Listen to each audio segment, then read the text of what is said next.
Good morning. This is Father Stephen Kelly from St. John's Church in Detroit. We're continuing our series of daily morning meditations where we generally look at one or another of the lessons that are assigned for morning or evening prayer, what is known as the daily office lectionary.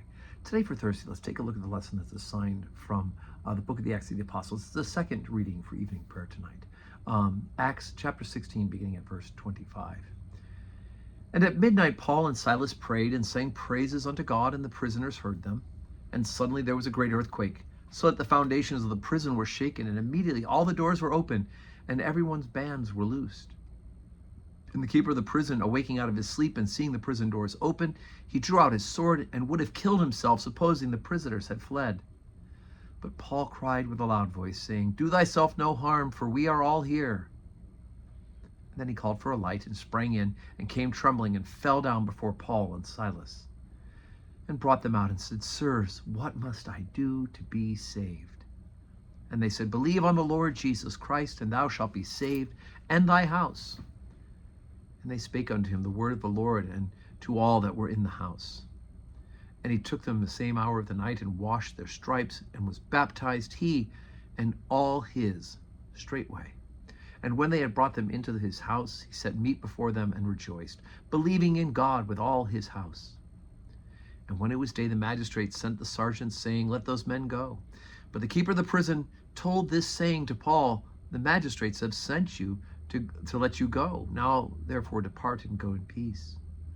But Paul said unto them, They have beaten us openly, uncondemned, being Romans, and have cast us into prison. And now do they thrust us out privily? Nay, verily, but let them come themselves and fetch us out. And the sergeant told these words unto the magistrates, and they feared when they heard that they were Romans. And they came and besought them and brought them out and desired them to depart out of the city. And they went out of the prison and entered into the house of Lydia. And when they had seen the brethren, they comforted them and departed. Okay, such a wonderful story of one of Paul's imprisonments, of which he has many of them. That there's this great earthquake, prison doors open, shackles fall off, he and all the prisoners who are there. And the guard, assuming that he's going to be put to death for letting them escape, is about ready to kill himself. Paul is able to give to him the good news of God in Jesus Christ. He asks, What must I do to be saved? And Paul lets him know, you believe on the name of the Lord Jesus Christ, and lets him know exactly what that entails. And he and his whole household were in fact baptized. But I love that little snarky thing at the end there where they, to let him go, just go ahead, let him go. And Paul, boy, he pulls out, he starts pulling rank. I'm a Roman citizen, and you can't beat a Roman citizen compared to the Jews can be beaten. But for a Roman citizen, there's additional layers of protections for justice. And so Paul is able to pull that trump card of, boom, I'm a Roman citizen. They better come and apologize. I want to be released by the magistrates themselves. So I know it doesn't feel very humble, does it? But of course, Paul's using it as an opportunity, once again, to witness to the authorities themselves about what God is doing and has done in Jesus Christ. So Paul is using that as an opportunity. And of course, we know that because of Paul's Roman citizenship, which his family acquired at some point along the line, and he's a Jew in every way. He's a Pharisee of the Pharisee party he talked about before his conversion.